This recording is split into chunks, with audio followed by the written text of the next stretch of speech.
My ex-boyfriend turned stalker in college only stopped after being threatened by my guy best friend, but he just passed away, and now my stalker is back, but my husband thinks I'm overreacting and should just change my schedule.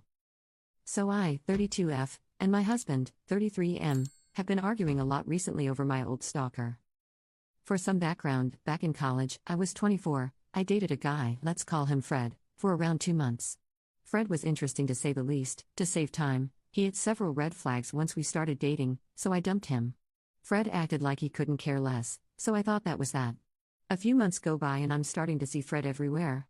I see him at the grocery store I go to, my go-to-nail place, my favorite restaurants, etc. I thought it was just a weird coincidence, so I left it at that. A year after our breakup he starts messaging me, telling me he was the happiest with me and that he misses me so much. I called BS and blocked him. Then things escalated. Fred changed numbers every time I blocked him, made new social media accounts, and I strayed at seeing his car everywhere. I tried getting a restraining order against Fred, but since he hadn't done anything to me, they couldn't do anything.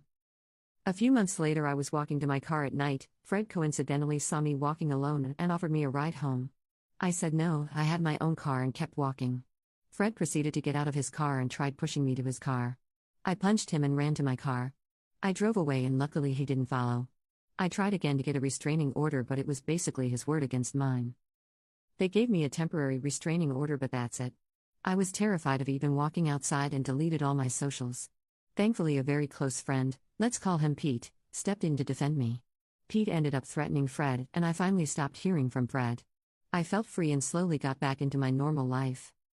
Now to present day, I'm now married to my husband. I graduated from college and live alone with my husband. We moved to a nearby city and bought a house together. Sadly, a month ago Pete died during his sleep, and I was absolutely devastated. I've known Pete since I was in high school and he was my closest friend. To be honest, I'm still not over his death and sometimes I can't believe he's gone. But guess who heard about his death? That's right, folks, Fred found out and is now back. I received texts from Fred a few days after Pete died. I now see him everywhere and he's insisting we talk. I just walk away and ignore him. I've reported him but nothing has happened, so I deleted my socials again. Friends have been telling me Fred has been asking around about me. He's asked if I moved, what am I doing lately, if I have other social media accounts, etc. I'm honestly terrified. I've moved since I finished college, but somehow I see him at my gym, grocery store, park, etc. It honestly makes me believe he never stopped watching me, and it's terrifying. I've told my husband about everything and he says I'm overreacting or just plain ignores my concerns and changes the subject. I've argued that he doesn't care and he argues back asking what do I expect him to do. He says that Fred doesn't know where we live and that we'll just change gyms. My husband is telling me to just change my regular routine and stop going to certain places. He says it's no big deal and Fred is harmless. I'm like, Fred tried to force me into his car? How is that harmless? My husband has been distant ever since this started and I feel alone. I don't want to tell my friends in fear they will tell Fred. I can't go to my family because I'm in no contact with them. And of course my husband couldn't care less. I need advice. What do I do? Am I crazy? Should I just change my gym and my routine like how my husband says? Part of me just wants to move completely, but another part is basically asking myself, why do I have to uproot my life and change everything because of him? Can't he just leave me alone? It's been like 10 years already and I want to move on from this. Should I just talk to Fred hoping he'll finally leave me alone? Commenter: what does your husband think? 1. My husband thinks I'm overreacting and says if anything happens that Fred will end up jail. And I hate when he says that because what does it even mean? Do I have to end up in a ditch before I can finally be left alone? 2. My husband's excuse is that the law will protect me and if Fred tries anything, he'll end up in jail. It pisses me off when he says that. Do I have to end up in a ditch before I can finally be taken seriously? Update 1. My friends don't talk to Fred and they are aware of the situation. Fred has reached out to them randomly asking about me. They have reported and blocked him as well. Now for the update. Last night I decided to have a serious conversation with my husband one last time. I sat down with him and explained the whole situation again. Told him how scared I've been and that he needs to take this seriously. I wanted to show him how terrified I was. How small I've been made to feel, not just by Fred but also him. How his lack of support/concern for my own safety is making me question our marriage. I asked if he'd even do anything if I was found in a ditch. He was silent the whole time while looking at the floor. We sat in silence for a few minutes before I got up to pack my things. My husband proceeded to cry. He apologized and said he'd make this right. He said he didn't want to overreact in fear of scaring me more. But when in reality it made me feel alone. My husband has been looking into Fred, without my knowledge, and has found out where he works, lives, and even Fred's family contact information. He wanted to gather more information about Fred before contacting a lawyer. We're both taking a few days off of work to get our ducks in a row. We're getting a lawyer and gathering evidence of Fred's harassment. We're also currently looking for a therapist for we can both talk about this whole situation and other issues we have in our marriage.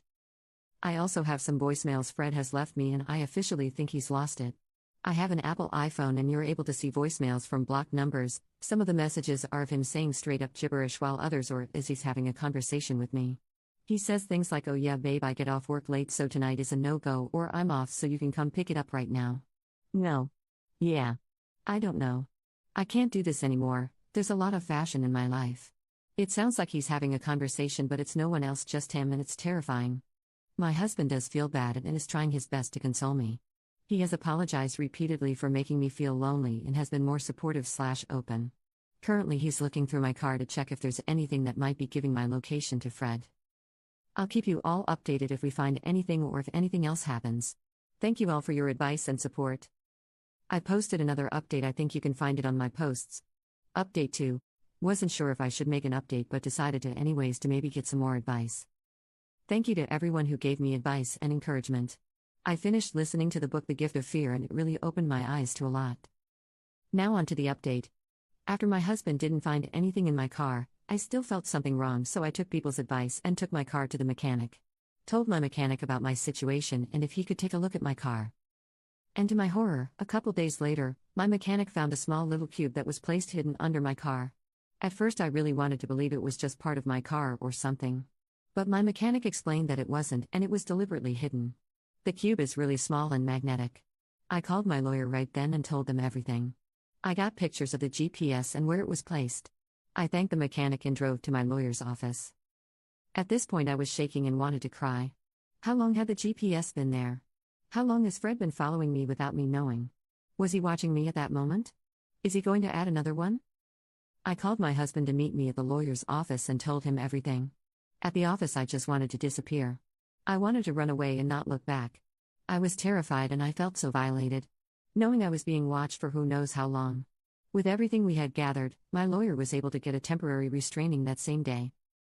We are currently going through the process of getting a restraining order where I'll have to go to court and see Fred again. My lawyer says the process can be long and draining, but it's something I do need to get for my own safety.